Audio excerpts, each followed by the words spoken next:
ఈ నెల 16న steel plant township sector 6 లో ఉక్కు డీజీఎం ఎన్ సుందరం ఇంట్లో జరిగిన దొంగతనం కేసును కేవలం 24 గంటల్లో సౌత్ క్రైమ్ సబ్ డివిజన్ పోలీసులు ఛేదించారు.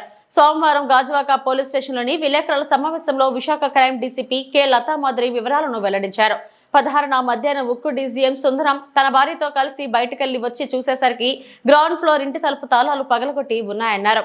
లోపల బీరువాలో 24 తులాల బంగారు ఆభరణాలు చోరీకి గురైనట్లు గుర్తించి స్టీల్ ప్లాంట్ క్రైమ్ పోలీసులకు ఫిర్యాదు చేశారన్నారు.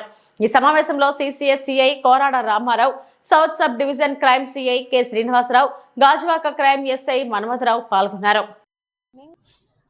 మీకు తెలుసు, ఆగస్టు 16వ తారీఖున స్టీల్ ప్లాంట్లో సెక్టర్ 6లో ఒక గ్రేవ్ హెచ్బి జరిగింది. డే టైం జరిగిందండి. ఇది మనకి ఇన్ఫర్మేషన్ రాగానే ఎఫ్ఐఆర్ చేసి సీన్కి వెళ్ళారు crime team, south crime team inspector గారి ఆధ్వర్యంలో మన city central crime station inspector గారి టీమ్స్ ఇవన్నీ కూడా ఇమీడియట్గా వెళ్ళడం జరిగింది.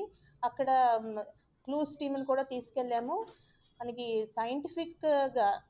సైంటిఫిక్గా క్లూస్ ఆధారంగా ఇమీడియట్గా డిటెక్ట్ చేయడం, క్లూస్ కలెక్ట్ చేయడం జరిగింది. 24 అవర్స్లో ఎవరు చేశారు అనేది కూడా డిటెక్ట్ అయిపోయింది. అండ్ ఈరోజు రిమాండ్ కూడా కంప్లీట్ అయిపోయింది ముద్దాయిని. ఇది అంతకుముందు అలవాటు పడిన హ్యాబిచువల్ అఫెండర్ ఇతను. మాటూరి శ్రీను అని అచ్యుతాపురం సంబంధించిన అతను, యాక్చువల్గా నేటివ్ శ్రీకాకుళం అతను.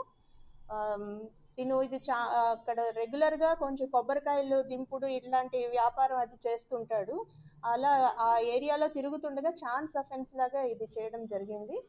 సైంటిఫిక్గానే ఇది 24 అవర్స్లో చాలా అద్భుతంగా డిటెక్ట్ చేసి సౌత్ క్రైమ్ వాళ్ళు దీన్ని చేయడం జరిగింది. ప్రాపర్టీ ఇంటాక్ట్ ప్రాపర్టీ, ఇందులో 24 తులాస్ గోల్డ్ పోయింది. టోటల్ ప్రాపర్టీ రికవరీ చేయడం జరిగింది. ఇది వితిన్ 24 అవర్స్ రికవరీ కూడా జరిగిపోయింది. సో నేను సౌత్ క్రైమ్ సిఐ గారిని అండ్ హిస్ టీమ్ని, అలాగే సిసిఎస్ ఇన్స్పెక్టర్ గారు రామారావు గారు 2021లో 2021లో అచ్యుతాపురంలో ఒక హెచ్బి చేశాడండి ఇతను. మళ్ళీ ఇప్పుడు మన క్రైమ్ రికార్డ్స్లో అది కూడా వచ్చింది. నెక్స్ట్ ఇప్పుడు మనం విశాఖ స్టీల్ ప్లాంట్లో చేశాడు. ఇతను ఒక్కడే చేశాడు. 24 తులాస్ అండి గోల్డ్. ఇప్పుడు ఏంటంటే చాలా ఎక్కువ హ్యూజ్, ఇప్పుడు చూస్తే 24 తులాస్ ఇంట్లోనే పెట్టుకున్నారు. సో పబ్లిక్కి ఇచ్చే అడ్వైజ్ ఏంటంటే ఎక్కువ మొత్తంలో ఉన్నప్పుడు ఆ ప్రాపర్టీని బ్యాంక్ లాకర్స్లో పెట్టుకోవాలి. ఇంకా స్మార్ట్ లాక్స్ అని మేము అంతకుముందు కూడా గతంలో కూడా మేము చెప్పాం. స్మార్ట్ లాక్స్ ఇంట్లో ఎవరు లేకుండా మొత్తం బయటకు వెళ్తున్నప్పుడు స్మార్ట్ లాక్స్ తోటి డోర్స్కి అరేంజ్ చేసి చేయడము. అలాగే సీసీ కెమెరాస్ ఇన్ పర్టికులర్ పెట్టుకోవాలి. ఇందులో లక్కీగా మనకి ఆపోజిట్ హౌస్లో కెమెరాస్ అవన్నీ ఉన్నాయి. బట్ ఆ విసినిటీలో తక్కువ కెమెరాస్ ఉన్నాయి. ఆ కెమెరాస్ అవి పెట్టుకోవాలండి, ఎక్కువ కెమెరాస్ పెట్టుకోవాలి.